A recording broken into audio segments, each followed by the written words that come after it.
ये कहानी दो लड़कियों के बारे में है जो छुट्टियों में कॉलेज में ही अपने पढ़ाई करने के लिए रुक जाती है। पर वहाँ उनके साथ एक ऐसा भयानक वाकया पेश आता है जिसकी वजह से उसमें से एक लड़की को अपनी जान गंवानी पड़ जाती है। क्या होता है उसके साथ हम जानेंगे आज की कहानी में। पर कहानी को शुरू करने से पहले अगर आप हमारे चैनल पर नए हैं तो प्लीज़ चैनल को सब्सक्राइब कर दें, बेल आइकन दबा दें ताकि हम जब भी कोई नई कहानी डालें आप तक नोटिफिकेशन आ जाए। तो चलिए कहानी को शुरू करते हैं। कॉलेज की क्रिसमस की छुट्टियां चल रही थी। दो लड़कियां अपने हॉस्टल में अकेली रुक जाती हैं क्योंकि उन्हें पढ़ाई करनी होती है। बाकी सारी लड़कियां छुट्टियों के दौरान अपने अपने घर चली जाती हैं। वो दोनों लड़कियां एक रात हॉस्टल में स्टडी करती हैं, लेकिन वो स्टडी करने के बजाय दोनों देर रात तक अपने लैपटॉप में इंटरनेट चलाती रहती हैं। फिर थोड़ी देर बाद उनमें से एक लड़की उसे भूख लगता है तो खाना लेने के लिए नीचे चली गई। उसने अपने दोस्त से कहा कि वो अभी थोड़ी देर में वापस आ जाएगी। वो चाबी भी लेकर जाती ताकि किचन का दरवाज़ा खोल सके। दूसरी लड़की अपने कमरे में बैठकर लैपटॉप चला रही थी और उस लड़की के आने का इंतज़ार कर रही थी। फिर थोड़ी देर बाद उसे नींद आने लगती है क्योंकि उसे गए काफ़ी देर हो गई होती है। तो सोचती है वो आएगी तो सो जाएगी, और वो फिर उठती है और चली जाती है अपने कमरे में और अपने कपड़े बदल कर वो सोने लगती है। फिर जैसे ही वो सोने वाली थी उसे कुछ गड़गड़ाने के साथ किसी के कहारने और चिल्लाने की आवाज़ सुनाई देती है। उसे बहुत डर लगता है। वो जैसे बिस्तर पर जम गई। उसका दिल तेजी से धड़क रहा था। वो आवाज़ बंद होने का इंतजार कर रही थी, लेकिन वो आवाज़ जैसे ही बंद होती है उसकी जगह उसे कुछ घसीटने का शोर सुनाई देने लगता। वो लड़की बहुत डर गई थी।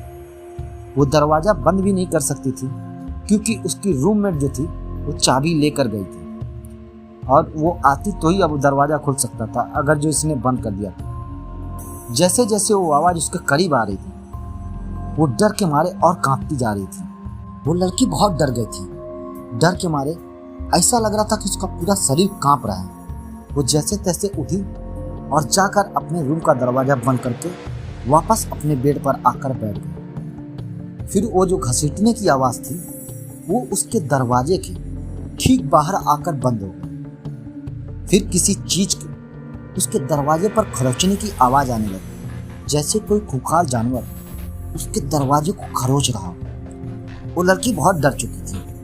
वो अपने पलंग से उठी और फिर अपने कमरे के अलमारी में जाकर छुप गई। वो लड़की इतना डर चुकी थी कि वो डर के मारे उसका दिल ऐसा लग रहा था कि अब मुंह से उसके बाहर आ जाएगा। दरवाजे के बाहर उसे कुछ खरोचने की आवाज़ लगातार सुनाई दे रही थी, पर किसी तरह से उसे अलमारी में धीरे धीरे नींद आ गई। और नींद आने के बाद जब वो सुबह उठी वो धीरे धीरे अलमारी से बाहर निकली। अब उसे कोई भी आवाज़ सुनाई नहीं दे रही थी। एकदम सन्नाटा फैला हुआ था, लेकिन वो अभी भी दरवाज़ा खोलने से डर रही थी। उसने अपनी खिड़की से बाहर देखा तो नीचे एक डाकिया गुजर रहा था। उसने उससे मदद के लिए आवाज़ दी।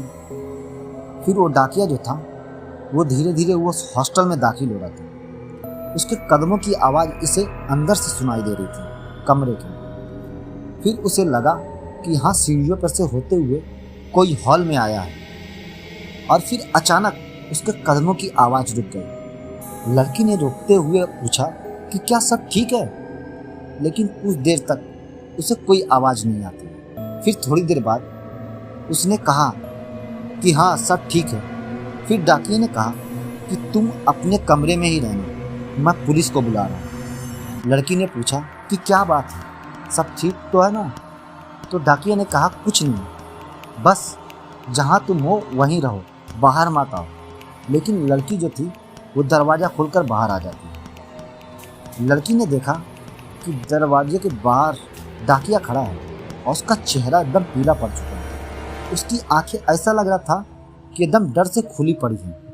फिर जब उस लड़की ने नीचे देखा तो डर के मारे जोर से चिल्लाने लगी। उसने नीचे देखा कि उसकी जो रूममेट थी उसके शरीर पे जो थे तरह तरह के घाव थे और उसकी लाश जमीन पर पड़ी हुई थी और सब जगह उसका खून फैला हुआ था, जैसे उसको किसी ने एक कुल्हाड़ी से पूरी तरह से काट दिया और फिर वो कुल्हाड़ी उसके सर में घुसेड़ दी।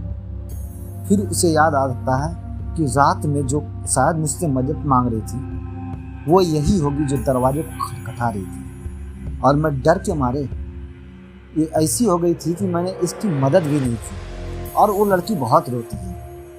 तो दोस्तों, ये थी हमारी आज की कहानी। उम्मीद करता हूं आपको कहानी अच्छी लगी होगी। कहानी अच्छी लगी तो कहानी को लाइक कर दें, एक प्यारा सा कमेंट कर दें। मैं अंसारी सुफियान आपसे फिर मिलता हूँ एक नई कहानी के साथ। जब तक के लिए अलविदा।